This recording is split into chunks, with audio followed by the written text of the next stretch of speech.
మార్గం చెప్పవా నాకు అందంట. అప్పుడు ఆవిడ అందంట, నువ్వు ఎలాగ వెళ్ళావో అలాగే రావాలా. దేవుని స్తోత్రం చెబుదాం. మనుషుడు పాపంలో ఉండి ఈనాడు వెళ్ళడానికి చాలా తొందరగా వెళ్ళిపోతున్నాడు.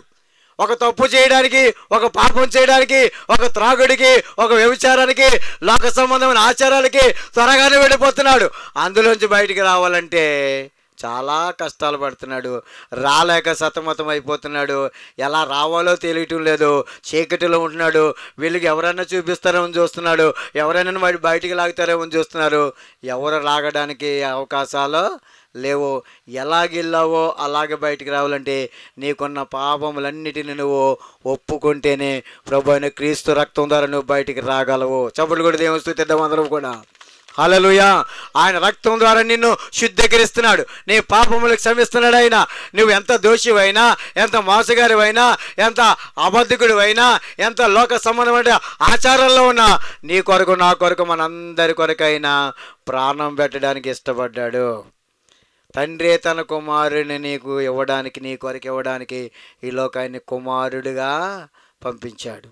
యేసు పుట్టుక ద్వారా మన పాపములు తొలగించబడుతున్నాయి. రెండవది, యేసు పుట్టుట ద్వారా మనకు సమాధానాన్ని దేవుడిచ్చాడు.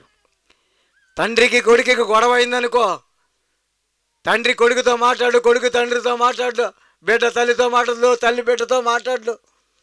తోబుట్టువులు అన్నదమ్ములు గొడవ అయితే వాళ్ళు లొల్లి చేసుకుంటే వారి వీరికి సమాధానం ఉండదు.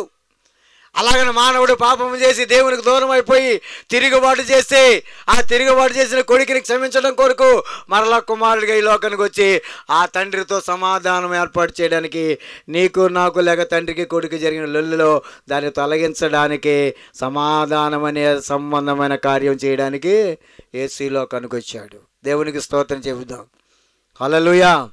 మూడవది, మనలను విరిగి నలిగిపోయిన మనస్సుతో ఉన్నటువంటి పరిస్థితులు ఉన్నప్పుడు, దిక్కుదోచని సమస్యలైన పరిస్థితులు ఉన్న వారికి, నలిగిన వారిని విడిపించడానికి యేసు ఈ లోకానికి వచ్చాడు.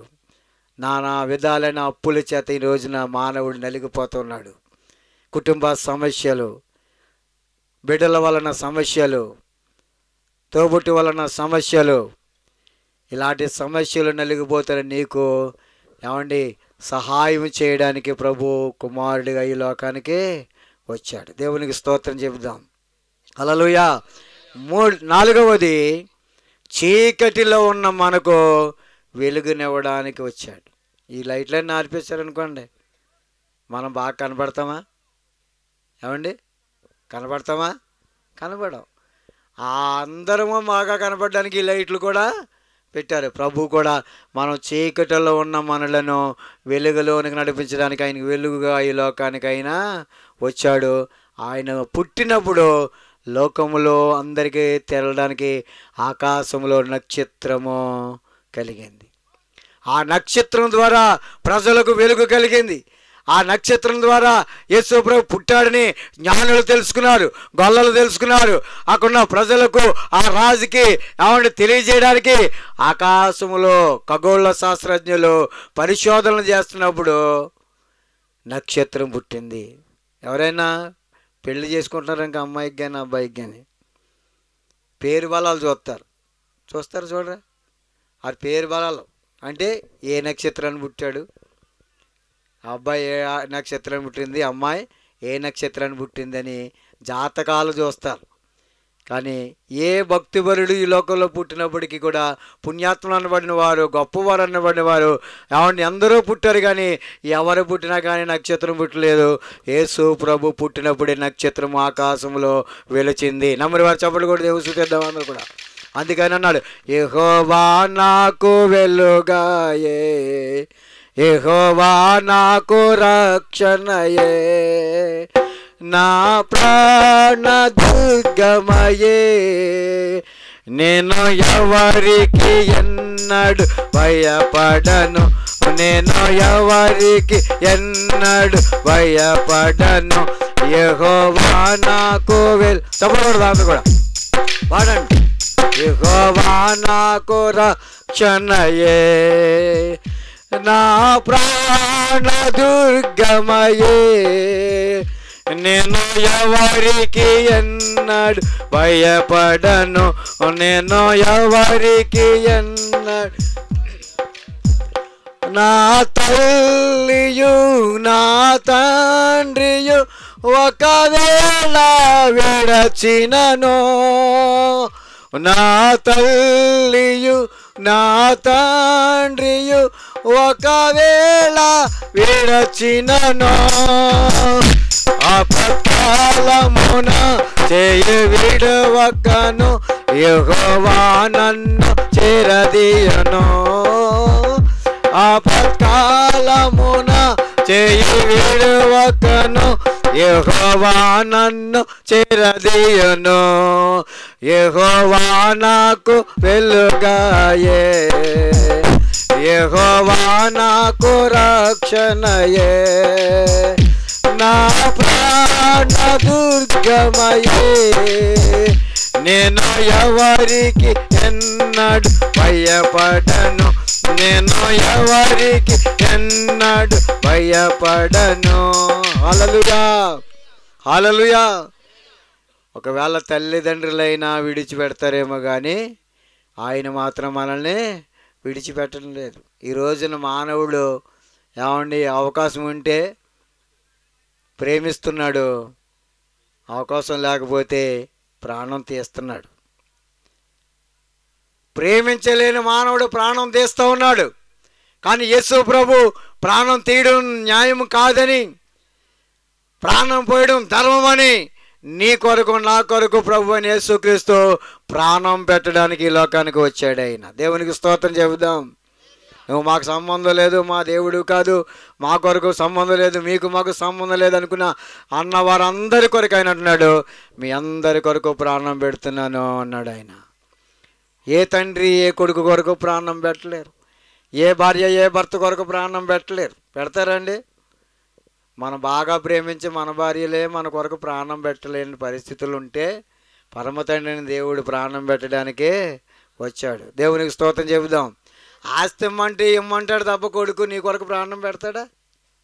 ప్రాణం అయితే తీసేస్తారు. ఆస్తుల కోసం ప్రాణాలు తీసేవాళ్ళు ఉన్నారు ఈ రోజుల్లో. కుటుంబ గౌరవాన్ని మర్యాదల్ని బజారు పాలు చేసేవాళ్ళు ఉన్నారు ఈ రోజుల్లో.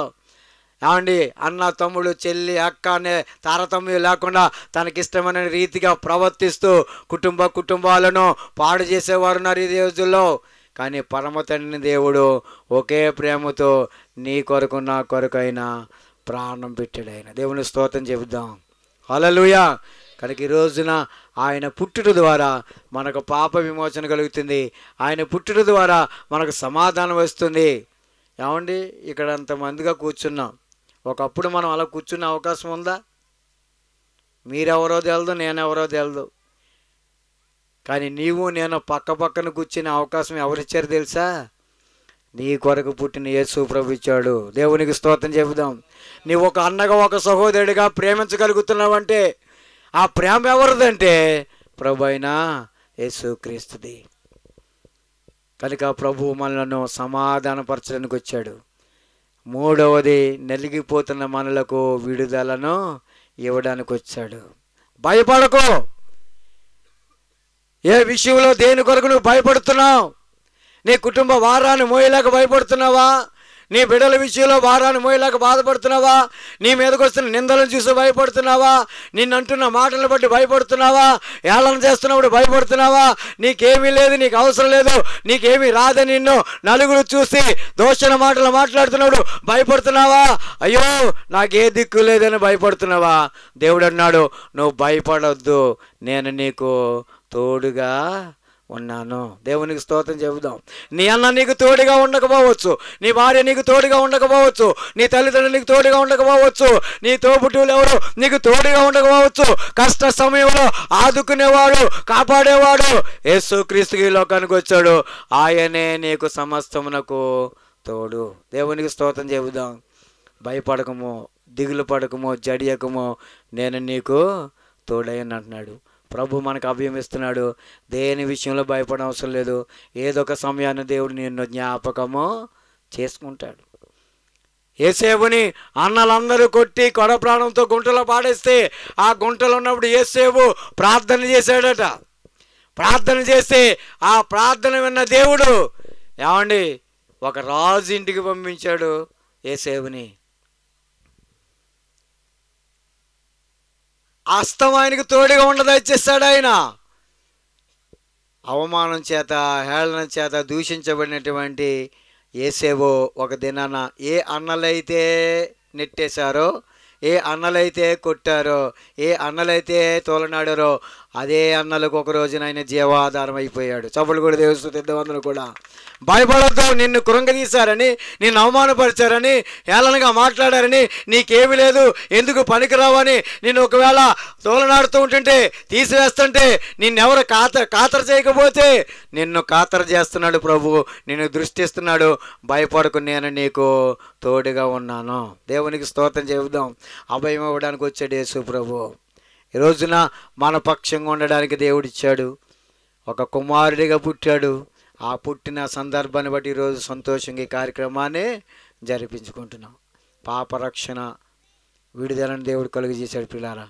అటువంటి దేవుడిని నమ్మినట్లయితే, అటువంటి దేవుడిని అనుసరించినట్లయితే, అటువంటి దేవుని మీద నిలబడినట్లయితే, ఆ పాపం నుండి బయటకు వచ్చినట్లయితే, ప్రభువుని నమ్ముకున్నట్లయితే, నేను సదాకాలము కాపాడే దేవుడైన, మరణము భూమి ఉన్నంత వరకు, నువ్వు మరణం అంతవరకు, నీ జీవిత కాలమంతా నీకు తోడుగా ఉండే దేవుడు. భర్త కొంతకాలమే ఉంటాడు, భార్య కొంతకాలమే ఉంటుంది, పిల్లలు కొంతకాలమే ఉంటారు, కానీ దేవుడు సదాకాలము ఉండేవాడు. నేను నిన్ను పోషిస్తానన్నాడు. కనుక ప్రియులారా, ఈరోజు యేసు ప్రభు పుట్టింది ఎందుకోసమే తెలుసా?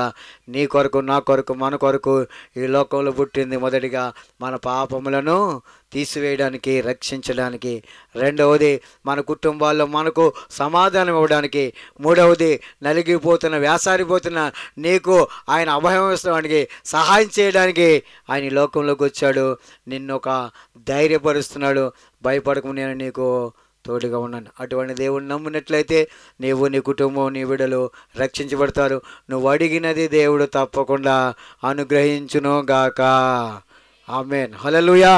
దేవుడి కొద్ది మాటలు మన వెనుకల్లో దీవించి ఆశీర్వదించును గాక. సమయం దైవజనులకు మరొకసారి వందనాలు తెలియజేస్తూ ఈ నా మాటలు ముగిస్తున్నాను. మీ అందరికీ నా హృదయపూర్వక వందనాలండి.